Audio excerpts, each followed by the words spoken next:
Hi everyone, welcome back. ഒരാൾ വിജയിച്ച ശേഷം എല്ലാവരും കൈയടിക്കും അല്ലേ? അതെ. പക്ഷേ അതിനു പിന്നിൽ അവനെ കല്ലെറിഞ്ഞ, ഒറ്റപ്പെടുത്തിയ ഒരുപാട് നിമിഷങ്ങളുണ്ട്. ഇപ്പോൾ ഇന്ത്യൻ ടീമിന്റെ സ്വകാര്യ അഹങ്കാരമാണ് സഞ്ജു സാംസൺ. ഈ സ്ഥാനം അവൻ എളുപ്പത്തിൽ നേടിയതല്ല. പല വർഷങ്ങളായിട്ട് അവനെ പലപ്പോഴും അവഗണിച്ചു. പല മത്സരങ്ങളിലും അവന് അവസരം പോലും ലഭിച്ചില്ല. പലരും അവനെ കളിയാക്കി, പരിഹസിച്ചു, കുറ്റപ്പെടുത്തി. സോഷ്യൽ മീഡിയയിൽ പോലും കഴുകന്മാർ കൊത്തിവലിച്ചു. പല പ്രമുഖരായിട്ടുള്ള ക്രിക്കറ്റ് അംഗങ്ങൾ പോലും അവന് ഓവറായിട്ടുള്ള അറ്റൻഷൻ കൊടുക്കുന്നു എന്ന് പറഞ്ഞു. സ്ഥിരതയില്ല, അവൻ ടീമിൽ വേണ്ട. ചിലർ ചോദിച്ചു, അവനെ എന്തിനാണ് ടീമിലെടുത്തേ? പിന്നീട് ക്യാപ്റ്റൻ പറഞ്ഞ ഒരു വാക്കുണ്ട്, അവനെ ഈ ടീമിൽ ഉൾപ്പെടുത്താനായിട്ട് ആരെയാണ് ഞാൻ പുറത്താക്കേണ്ടത്?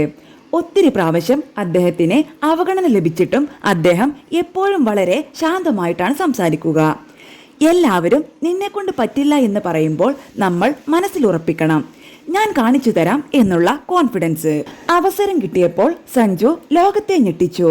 ഒരു പക്ഷേ നാളെ ഇന്ത്യയുടെ ക്യാപ്റ്റനായി തന്നെ മാറും. അത്രയും കഴിവും വാശിയും ക്ഷമയുമുണ്ട് അദ്ദേഹത്തിന്.